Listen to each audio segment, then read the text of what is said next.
हमको इंसाफ चाहिए, उसके छोटे छोटे 3 बच्चे हैं, हमको इंसाफ चाहिए, दूसरा कुछ नहीं। हमारे बच्चे की जान गई है, हमको तकलीफ हो रही है, ये तकलीफ है। हमारे बच्चे की जान गई है, पूरा समझे। ऐसे भी नहीं कुछ हुआ, मेरे बच्चों को इंसाफ चाहिए, छोटे बच्चे हैं उसके, उसको इंसाफ चाहिए। 3 बच्चे हैं, 2 लड़की, 1 लड़का है, वो भी छोटा है, लड़का भी छोटा है। बस जो भी चाहिए म्युनिसिपालिटी से भरोसा चाहिए, आप लोगों की मेहरबानी बहुत बहुत होगी। बच्चों का, यतीम बच्चों की मदद करो।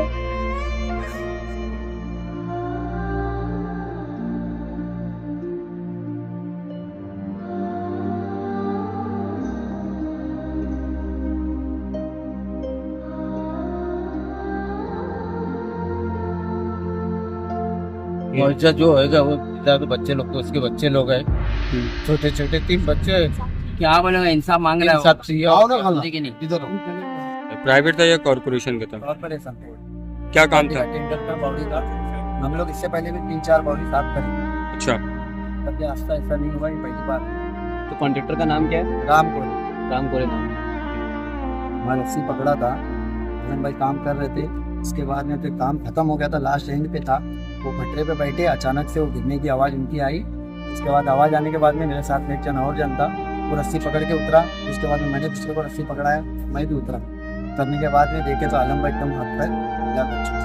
तो आलम भाई कितनी देर से अंदर काम कर रहे थे और क्या अचानक हुआ था? 2-3 घंटा हो चुका था, बस अच्छा। लास्ट एंडिंग पे काम खत्म ही था, हम लोग ऊपर ही आए। उसके बाद कितने दिनों से ये काम चालू था? 2 दिन से। 2 दिन। तो किसके जो- पास काम कर रहे थे आप? तो उनसे बात हुई इस बारे में? नहीं, फोन नहीं उठा रहे। पहली बार फोन उठाए, बोले कि मैं बोला ऐसा ऐसा हो गया, मतलब जल्दी आओ जल्दी आओ। अब वो ऐसे सिचुएशन में हमको कुछ समझा नहीं, हम लोग फोन लगाए, उसके बाद में फोन उठाए नहीं, बोले मैं आ रहा हूँ, मैं थाने में हूँ बोले। उसके बाद से फोन नहीं। ठीक फॉर्म सी पार्टी ये भाई जो काम चालू था ये किस चीज का था और कौन करवाया? आलम सुल्तान शेख की डेट हुई है, ये बंदा नई बस्ती में रहता है और म्यूनसिपालिटी का कोई कॉन्ट्रैक्ट था, वो कॉन्ट्रैक्टर लेके गया है और 3x3 की बॉडी में उतारा है। वो जगह का कम, इतनी कम जगह में वो 40 फीट में उतारा है और एक ऑलरेडी 3-4 मशीन और मतलब पानी की मोटर थी उसके अंदर, बराबर, और उसके अंदर पूरा कचरा पूरा जाम हो गया था और 2 बच्चों को लगा कि ये उतारा, एक नीचे बच्चा एक ऊपर बच्चा, और जिसका इंतकाल हुआ वो नीचे था और एक बच्चा ऊपर था।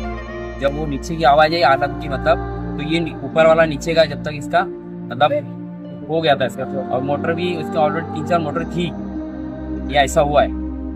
तो बॉडी किस चीज की थी और किस चीज के लिए काम हो रहा बॉडी पुरानी बॉडी थी, 3x3 की, साफ सफाई, मतलब बॉडी पुरानी है, अंदर डीप है 40 फीट हो और उसका डिस्टेंस है 3x3 जितनी है वो उतनी डीप में और 40 फीट डीप में उतारा है। कितने दिन से काम हो रहा था? ये काम तो 2-3 दिन से हो रहा था, मगर ये बंदा तो आज कर रहा था काम, समझे कि नहीं? और 2-3 दिन से कहा दूसरी जगह कर रहा होगा, क्या वो मालूम नहीं हमको, जो है वो बता रहा हूँ। तो कितने आप- बजे ये हादसा हुआ? ये 2:30 बजे हुआ है, 2-2:30 बजे हुआ है। तो आप इस पूरी घटना में लापरवाही किसकी मानते हैं? कॉन्ट्रैक्टर की लापरवाही है ना, सेफ्टी सेफ्टी नहीं दिया। हाँ, बच्चा 40 फीट उतारा नीचे, हाँ, भले वो तो देना चाहिए ना उसको पूरी तरह सेफ्टी, किस तरीके से निकालना, क्या निकालना, उसको बोलना चाहिए, देना चाहिए था उसको, और इन्फॉर्मेशन देना चाहिए, अंदर 2-3 मोटर है वो भी बोलना चाहिए था ना। उसके अंदर मोटर थी ना, पूरा जमा हुआ है कचरा, बच्चे की जान चली गई ना, नहीं हुई। बंदा सामने फोन उठा रहा भी नहीं, आया भी नहीं। तो और इसमें क्या इंसाफ की मांग कर रहे हैं? इंसाफ की मांग, वो बच्चे उसके 2-3 छोटे छोटे बच्चे, कौन है उसका अभी 30 साल का बच्चा, जवान बच्चा है वो, 3 छोटे छोटे बच्चे है वो, हाँ, और ये काम करता है, दिहाड़ी का काम बोलते हैं उसको। क्या काम करते हैं इसको, क्या काम, कैसा काम है ये? लेके गया यहाँ पे जो है ना, पीएम होने के बाद जब तक FIR होगा नहीं, जब तक हम लोग बॉडी बिल्कुल लेके जाएंगे नहीं घर पे। ये है आपकी बात, और ये हमारा नहीं, पूरा नहीं, बस FIR होने के बाद बॉडी हम लोग लेके जाएंगे ऑन द स्पॉट में, हमको चाहिए साहब। ठीक है, तो भाई आप बताएंगे कि वहाँ पर क्या हुआ था?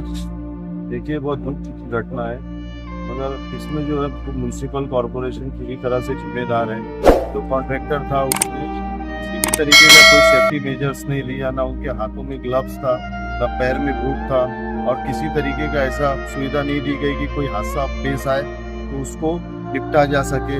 इसके लिए या आगे हादसा ना हो, म्यूनसिपल कॉरपोरेशन के जो भी कॉन्ट्रैक्टर या कोई भी ठेका निकलता है तो उसमें सेफ्टी मेजर्स का खास ध्यान रखा जाए, और अगर सेफ्टी मेजर्स नहीं है तो ऐसे ठेके को रद्द किया जाए कि दोबारा ऐसा कोई हादसा ना हो हमारे कोई युवक की इस तरीके से जान ना जाए। बहुत दुख की और शर्म की बात है म्युनिसिपल कॉरपोरेशन के लिए कि एक युवा की इस तरीके से जान गई।